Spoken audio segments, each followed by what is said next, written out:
Hi, this is Jaya. In this video, we shall see the summary of The Scribe by Kristin Hunter. The story revolves around one person called James. He is a 13-year-old boy and he lives in an apartment over the silver dollar check cashing service. Now, what do these people do is they'll receive the check from the people and they'll give them the cash for it. But they will charge 50 cents for each check. And the company also had signs everywhere such as this is not a waiting room, minimum check cashing fee 50 cents, letters read 75 cents, letters written $1 and so on. Not only that, he also noticed that the persons who came into the bank were treated like thieves. At that time, an old woman with a long form came there. An old man on the counter pointed to the $1 sign and he filled out the form and paid. James then asked his mom if she knew that there were hundreds of people in their city who could not read and write, and for this his mother said that the older people who were living there did not have the advantage as he had. She then explained that people from the south had to leave school at a very young age to go to work. His mom then took her Bible and she had 3 Bible study certificates, and she was also giving James lessons from Bible history. But in ancient times, no one could read or write except for a few special classes of people, and these people were known as scribes. And it was their job to write laws given by the judges, and even Jesus criticized the scribes because they were very proud. But he also needed them to write down his teachings. James was the best reader and writer in his class.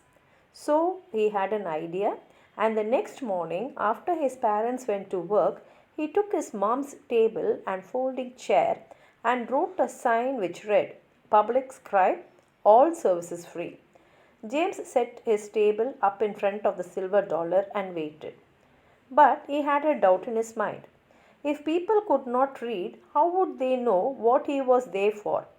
But within 5 minutes, an old lady stopped and asked him to read her grandson's letter, and she gave him a quarter.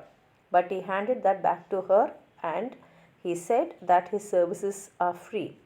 By noon time, James had a crowd of customers and he was very busy writing letters, filling forms, and explaining official looking letters. The language in some of the official letters were very formal. By noontime, an old lady brought him some iced tea and a peach and gave him some fried chicken wings.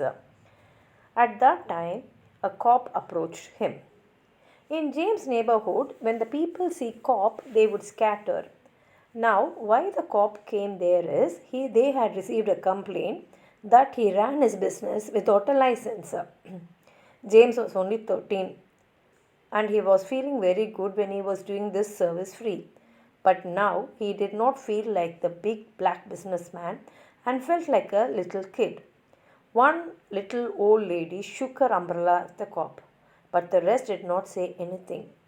That night, James asked his mother how come they never cashed their checks at the bank, because in the banks they will not charge any amount for cashing the checks. His mom explained that banks insist to leave a minimum balance like $5, and not only that, lots of people were scared of banks. And this happened because of the Great Depression. And at that time, all the banks were closed. And it was really a long period, and the people had to suffer because they could not take their money out. And there are some people who think that the banks were only for the white people. The Great Depression was a period of high unemployment and slow business activities in the United States that began after the stock market crashed in 1929, and this lasted through 1930s. The next day, James took an old lady to Mrs. Adams to fill out some forms, and the lady held out a shiny new bank book and asked James to do her a favor of reading the content, and it read, Mrs. Minnie Franklin, July 9, 1972, $37. James then asked the lady if she wanted him to walk her to her home, and Mrs. Franklin said no, and she said that she could cross streets herself and that she knew red from green. She then advised James to never be afraid to try a thing just because it was never done before. She then said that she took a bus up here from Alabama herself 44 years ago and has stayed too long in one neighborhood. Now she thinks to go out and take a look at the part of the town. James then thought to himself, such that if an old lady like that was not afraid to go to a bank and open an account for the first time in her life, why should he be afraid to go up to City Hall and apply for a license? And also he wondered how much they would charge to him to become a scribe. Thus, James becomes a scribe. It's a beautiful story. If you have anything more to add on to what I've said, please write it in the comment box. Like the video, share it with your friends, and if you have not subscribed my channel, please subscribe. Thank you.